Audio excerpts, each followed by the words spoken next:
Je commencerai d'abord par rappeler la position particulière de la Réunion, vous le savez bien, dans l'océan Indien, sa relation forte jusqu'au début du XIXe siècle, la césure de 1810, lorsque la Réunion se tourne davantage à partir du XIXe siècle vers Madagascar, que la colonie, dans cet itinéraire très français qu'elle a dans l'océan Indien, qui est un des questionnements et une des positions, on a parlé de la COI, de la région, on y viendra tout à l'heure en conclusion, à la Réunion va développer ce concept de colonie colonisatrice pour se tourner vers Madagascar et aider, en tout cas ses élites, on pense à François de Mailly, avec le gouvernement de la Troisième République, à être une puissance française, relais, vers Madagascar.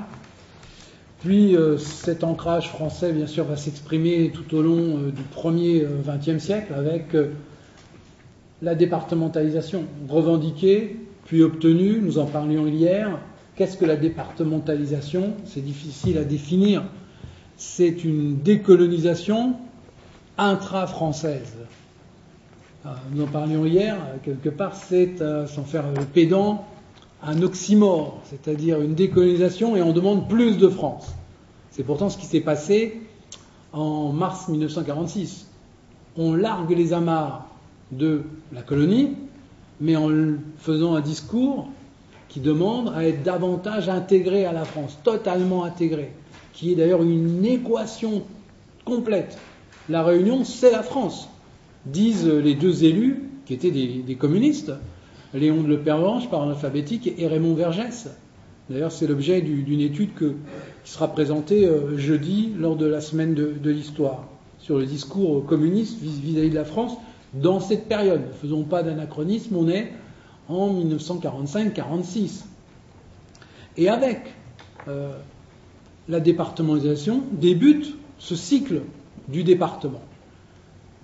Qu'est-ce que c'est la Réunion? J'ai souvent envie de dire que c'est un peu comme la question du Petit Prince. Je disais hier, dessine-moi un département français dans l'océan Indien. Et cette question, dessine-moi qu'est-ce que peut être un département français dans l'océan Indien, à 10 000 km d'une base. C'est son cycle. Qu'est-ce que le département? En 1946, c'est l'assimilation, c'est le discours de l'assimilation. Un mot aujourd'hui, bien sûr, qui est récusé, mais ne faisons pas d'anachronisme. C'est le maître mot des communistes et nous sommes en 1945-46. Puis après, la Réunion rentre dans une phase département d'attente. La départementalisation qui doit commencer le 1er janvier 1947 n'arrive pas. Il va y avoir attente et la déception va être grande. On va le voir aux élections de 1956, ici à la Réunion. À partir de 1959, vous savez, il y a deux grands partis politiques créés. Il y a d'abord, en termes de timing, le Parti communiste réunionnais, qui donc finit la parenthèse du Parti communiste français, avec une voie vers l'autonomie démocratique et populaire. Et au même moment, d'ailleurs la même année, c'est la visite du général de Gaulle, président de la République, et son grand discours à la Redoute, ici, qui a réuni des milliers de Réunionnais, qui d'ailleurs reste très fortement ancré dans les mémoires. C'est un document aussi que vous pouvez retrouver en termes de film, avec la culture gaulliste qui prolonge celle du RPF, né en 1947.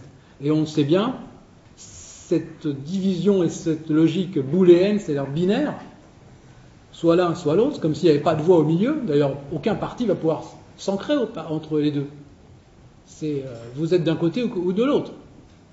Et ça va aboutir à l'élection du 5 mai 1963 avec l'affrontement par ordre alphabétique, l'arrivée de Michel Debré, c'est pas une petite chose. Michel Debré, un ancien Premier ministre, je répète des choses basiques, connues peut-être, pas sûr, mais en tout cas, un ancien Premier ministre qui vient dans un département, c'est quelque chose de fort dans la vie politique, quel que soit le département. Et qui s'affronte au leader du Parti communiste réunionnais qui propose une autre voie. Je rappelle que nous sommes en même temps dans un contexte, n'oublions pas, qui nous dépasse, qui est celui de la guerre froide. Et tout l'océan Indien, les collègues sont là pour le dire, tout l'océan Indien est dans cette phase de guerre froide. C'est d'ailleurs un très beau sujet de réflexion qu'on pourrait avoir, la guerre froide, ici dans tout l'océan Indien, avec tout ce qui s'est fait, et les exposés du Master Relations Internationales ont montré l'impact de la guerre froide. Et si je peux juste me permettre, même si je dois réduire mon temps d'intervention, une petite anecdote, c'était un colloque d'historiens, c'était à Amsterdam en 2010, et il y avait là le responsable des archives du temps de l'URSS. Et il nous disait, dans un russe très net que j'avais peine à comprendre, que ce serait en effet un beau sujet parce qu'il y avait de belles archives sur la guerre froide dans l'océan Indien et qu'on découvrirait des choses très intéressantes. Et qu'en tout cas, l'URSS surveillait, était très attentif de ce qui se passait dans cette période-là. Donc, le département, dans son cycle, dans sa propre histoire, entre 1959 et 81, connaît une logique d'affrontement. On l'a vu hier sur des débats sur l'histoire des élections avec des violences, des fraudes et des discours très antagonistes. 81, c'est la virgule et c'est le virage avec François Mitterrand. L'entrée dans la régionalisation et le département qui va prendre d'autres dimensions, entre autres la dimension régionale, décentralisation, mais en même temps la dimension européenne dans les années 90. Et nous sommes aujourd'hui, au début du XXIe siècle, certainement dans une nouvelle phase. Dessine-moi un département français dans l'océan Indien du XXIe siècle, c'est quoi ? C'est chacun d'entre vous, bien sûr, qui peut apporter la réponse, en tant que citoyenne et de citoyen. Des réponses sont apportées par les politiques, mais les politiques n'ont pas que le monopole de toutes ces réponses. Tout à l'heure, j'ai entendu, c'est aussi la réflexion sur la COI. Et je suis assez d'accord avec Jocelyn. Je dis souvent en termes de boutade, la COI, si on interroge quelqu'un dans la rue, qu'est-ce que la COI ? Ils vont me dire, c'est un complément d'objet indirect. Et c'est ça qu'il va me dire. Parce que sinon, quid de la COI, c'est pas, on ne s'approprie pas cet espace-là. Et là, il y a un vrai travail, je viendrai tout à l'heure dans ma conclusion. Quelles sont les tendances politiques à La Réunion de cette première décennie 2001-2011 ? On voit qu'à La Réunion, ça a été évoqué pour Maurice, et c'est un schéma aussi très national, c'est un schéma européen, l'alternance. En 2001, c'est simple. 2001, c'est quoi ? C'est une année qui est dominée par un leader politique qui s'appelle Jean-Paul Virapoulet. Il vient de gagner les sénatoriales, il a gagné une large partie de l'audience lors des élections municipales, et il a mené un combat contre la bidépartementalisation. 10 ans plus tard, vous savez bien, c'est son échec aux élections sénatoriales. Échec très honorable au regard de son score et au regard du fait qu'il partait très solitaire. Nous avons un tournant dans cette période de décennie. Ce tournant, c'est l'année 2003, où entre en jeu une question qu'il ne faut jamais oublier, bien sûr, dans la vie politique à La Réunion, les questions sociales.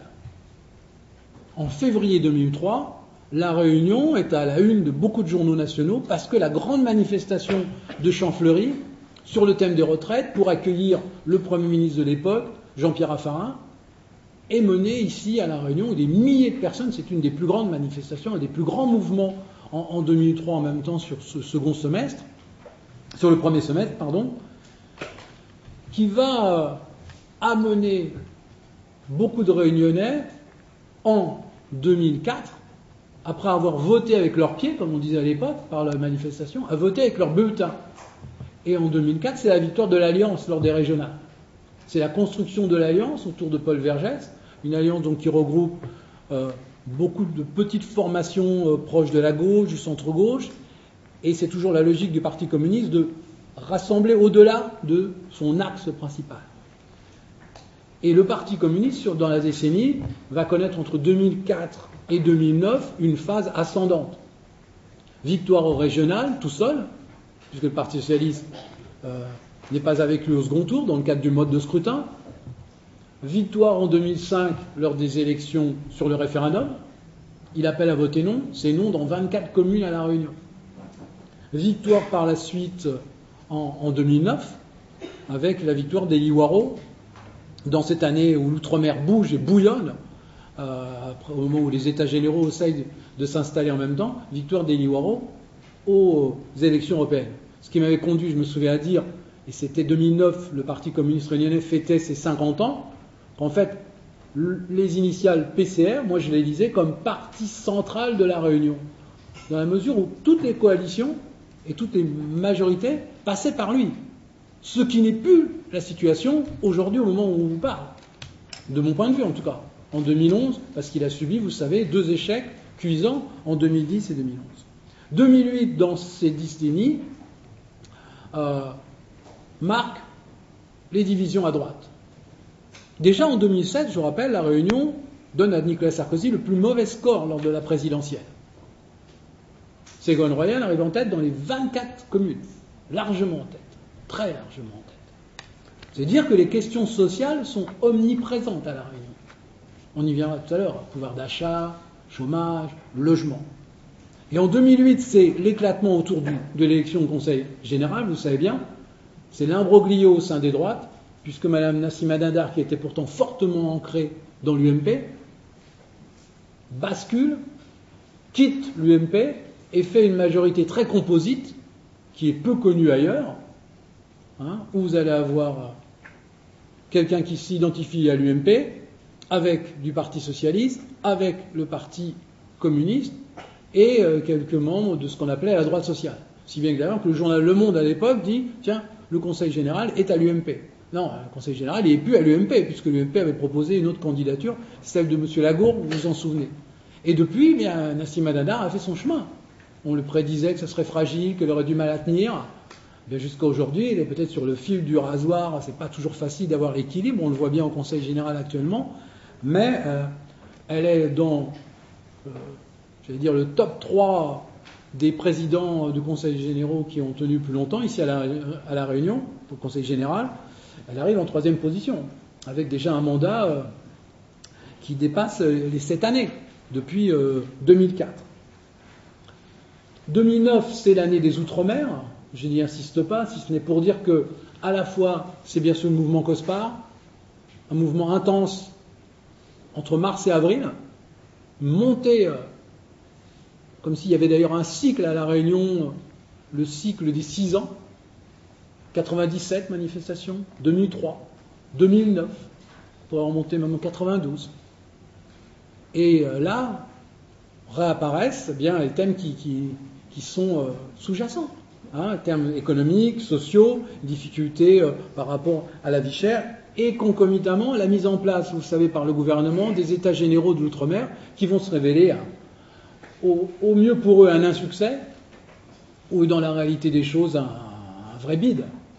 On devait rassembler les intelligences, disait le ministre de l'époque, pour avoir été, comme on dit à un moment donné, on était rapporteur, on suivait les débats sur le thème qui est essentiel à la Réunion de la gouvernance. C'était un mot très à la mode, gouvernance. Il y avait dans la salle moins de personnes que, bien sûr, nous sommes ici. J'ai souvenir d'être arrivé, c'était le grand amphithéâtre du conservatoire de Saint-Benoît. Nous étions à la tribune, ceux qui étaient là pour écouter, comme on disait aux États généraux, il y avait 6 personnes à la tribune. Dans la salle, il y en avait 4. Dans une salle qui pouvait en contenir plusieurs centaines. C'est dire que les États généraux n'ont pas mobilisé, ce qui participe du retrait, du reflux de l'opinion publique. Ce qui est un trait commun qu'on entend. On l'a entendu à Madagascar, on l'a entendu là, et on va l'entendre, je pense, dans d'autres communications. C'est-à-dire un fossé qui s'opère. Et dans cette décennie, si je continue d'un point de vue simplement chronologique, en 2010, c'est bien sûr le tournant. Nous y avons consacré avec des journalistes, vous savez, une étude sur ce tournant politique de mars, et non pas l'émergence, qu'il est là dans la vie politique depuis plusieurs années, bien sûr le succès de Didier Robert. Le vote de Didier Robert qui regroupe 3 types d'électorats. Un électorat qui se situe à droite, un électorat qui vient sur la personnalité d'un jeune, du renouvellement, d'une figure nouvelle dans la vie politique, et puis un électorat du tout sauf Paul Vergès, d'une opposition, car c'est aussi une forme de vote, vous savez, le vote contre, on le voit de plus en plus, les Espagnols l'ont vu dimanche dernier, on vote contre, c'est une tendance générale, j'allais dire, non peut-être pas mondiale, mais en tout cas qu'on remarque très fortement. À côté de ce mouvement, il ne faut pas négliger d'autres formations, certes, on a dit Parti communiste, UMP, Parti socialiste aussi, qui est en train de connaître un renouvellement symbolisé par l'élection de Patrick Le Breton, c'était en 2001, puis bien sûr en 2007 comme député, qui aujourd'hui est la personne qui, en termes de leadership, monte fortement au sein du Parti socialiste, et un Parti socialiste qui réapparaît dans la vie politique. À côté, il y a le MoDem, vous le savez bien, représenté par la figure du maire de Saint-Leu, Thierry Robert, qui, depuis 2007, a fait un chemin très rapide, depuis le soutien qu'il a apporté à François Bayrou. Nous avons à La Réunion dans la palette les Verts, mais qui parmi vous, si dans l'assistance peut me citer quelques leaders des Verts? Ils changent tellement tous les ans, sont tellement en crise, encore là actuellement, qu'on a du mal à suivre ce mouvement. Certes, ils bénéficient de modes de scrutin qui ne sont pas favorables, mais en même temps, intrinsèquement, à l'intérieur, en interne, c'est une formation qui est très disparate, qui a tendance à s'éclater un peu façon puzzle, comme on dit. Il y a aussi le Front de gauche, qui représente une alternative. Il sera intéressant de voir, lors de la présidentielle, de quelle manière le vote Mélenchon va être représenté à La Réunion. Et puis, ne l'oublions pas, il y a le Front National aussi. Front National qui tente, on le voit bien, pour 2012, une réentrée dans la vie politique, partant du score qu'il a fait en 2002. Et puis, comme nous sommes dans la présidentielle, ce qu'on oublie souvent, donc c'est un scrutin singulier, la seule circonscription c'est la France, toutes les voix comptent. Et La Réunion, de ce point de vue-là, est un potentiel fort, puisque à la fois c'est un nombre d'électeurs très important, et qu'en même temps, à côté de beaucoup de départements d'outre-mer et de métropole, il y a tout de même une participation importante à La Réunion. Question, pour faire vite, autour de la vie politique à La Réunion, bien sûr, la question du renouvellement. Quel passage de génération? On voit bien que c'est un thème fort. La droite semble avoir fait avec le leadership de Didier Robert. Le Parti socialiste aussi l'a engagé. On voit bien que c'est un problème au sein du Parti communiste réunionnais. Quel est le passage de transition après Paul Vergès? La question du cumul aussi. Le cumul, il y a une campagne de presse qui a été faite par une association en disant il y a trop de cumul des uns et des autres, et c'est vrai que le cumul, ça casse la vie politique, et surtout ça ne crée pas des contre-pouvoirs. Le rôle des femmes, il y a une présidente du Conseil général, mais il n'y a que 6 femmes sur 49. Il n'y a que 2 maires. Et peut-être que en début 2012, si la situation change dans une commune, vous savez bien, peut-être qu'il n'y aura plus qu'une seule femme maire à La Réunion sur 24 communes. Sénatrice, il y avait 2 sénatrices, il n'y a plus désormais, alors qu'il y a 4 sénatrices, sénateurs à La Réunion, plus qu'une seule sénatrice. Donc la place des femmes diminue, et comme le disait Jocelyn, chaque fois, les hommes le pouvoir se construit peut-être très fortement au masculin, on le sait bien.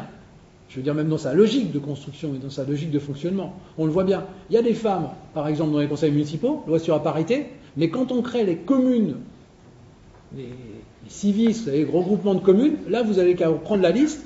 Le président est un homme, et les vice-présidents, il y a certaines communautés de communes où il y a 10 vice-présidents, vous n'avez pas une femme.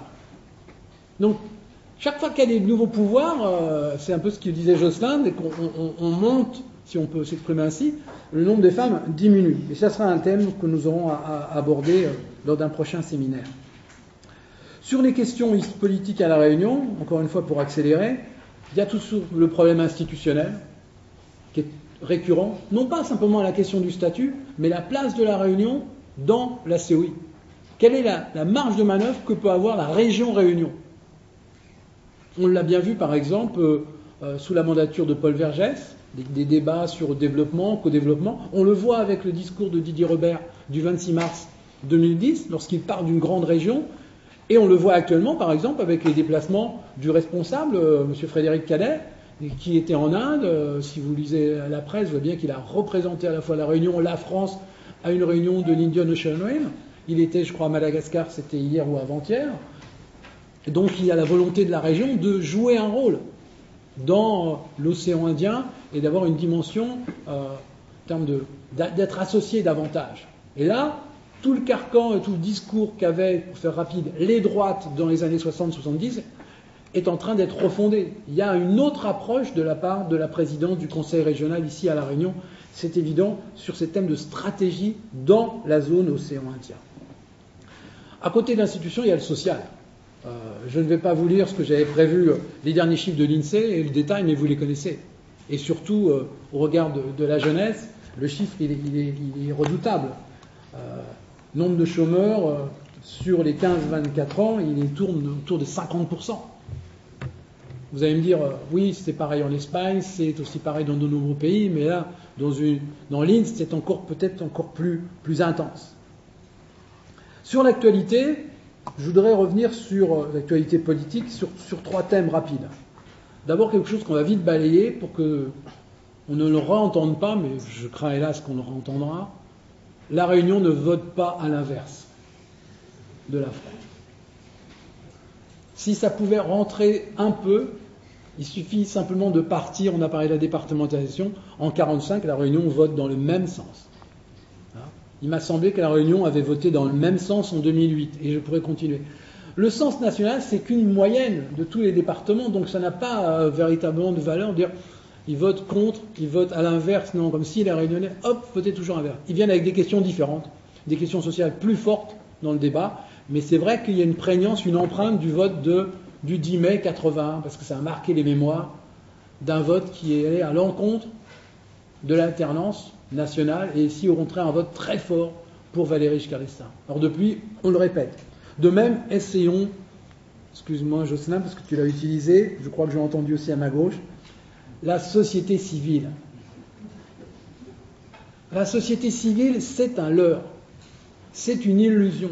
Nous en sommes tous. Qu'est-ce que la société civile? C'est simple, c'est pour un parti politique celui qui n'est pas dans un parti. Les partis politiques, c'est 1% de la société. Donc ça signifie que la société civile, c'est 99%. Alors soit on nous précise ce qu'on veut dire, qu'est-ce que c'est la société civile pour un parti? Si on va chercher un universitaire un peu reconnu, un médecin qui travaille dans une association, quelqu'un qui est syndicaliste, on dit « Ah voilà, j'ai mon joker, j'ai la société civile ». Et c'est extraordinaire parce que le parti ainsi, il se dédouane, il dit « Voilà, je vous amène le sel de la terre, le summum du summum, voilà, l'intelligence, la compétence, reconnue, il est de la société civile ». Alors ça veut dire quoi? Dans le parti, il n'y a pas tout ça? Eux, ils ne sont pas désintéressés comme la société civile? Ils se font un tableau d'eux-mêmes qui est en creux terrible. Je dis chaque fois, ils se tirent une balle dans le pied. S'ils veulent que les gens quittent les partis politiques, qu'ils continuent comme ça. Et puis d'autre part, la société civile, regardez, à quel moment on l'évoque? Quand il y a un scrutin de liste. Si vous avez un scrutin de liste, oui, la société civile, on va la chercher.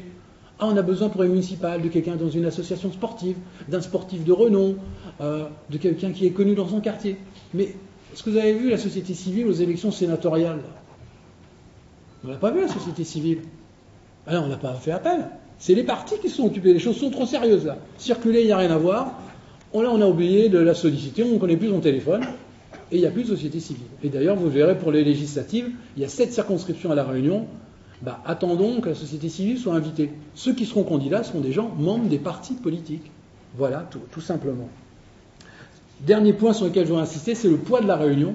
La Réunion aujourd'hui, dans l'ensemble France, c'est 4 sénateurs, 7 députés, c'est pas une petite chose. C'est-à-dire que quand vous regardez la liste, aujourd'hui, il y a à peu près une trentaine de départements qui ont 4 ou plus de sénateurs.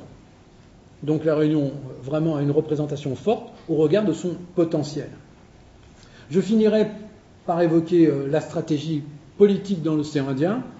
Comme ça a été dit tout à l'heure, bien sûr, il y a la question des cercles, la proximité réunionnaise, la proximité de la relation dans le cadre de la COI, l'ouverture vers le monde, vers la Chine, on le sent bien, et des potentialités, peut-être avec les questions du tourisme. Pour l'instant, je n'ai pas l'impression que la définition du touriste chinois corresponde tout à fait à ce que la Réunion propose.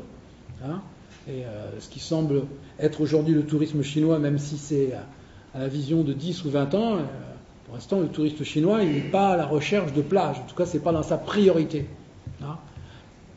Deuxième aspect, c'est, j'ai dit tout à l'heure, la refondation d'un discours pour correspondre, chacun sent bien qu'il y a un potentiel, surtout dans ces périodes de crise, il y a un potentiel fort à développer avec les partenaires. Et là, vous avez autour de la table cette vision possible de coopération, de co-développement, d'échange et de dynamique dans l'océan Indien. C'est certainement dans la stratégie politique un des horizons, une des nouvelles frontières en tout cas pour toute majorité régionale qui veut développer la Réunion. Et je m'arrête là parce que comme ça je ne suis pas trop. Merci de votre attention.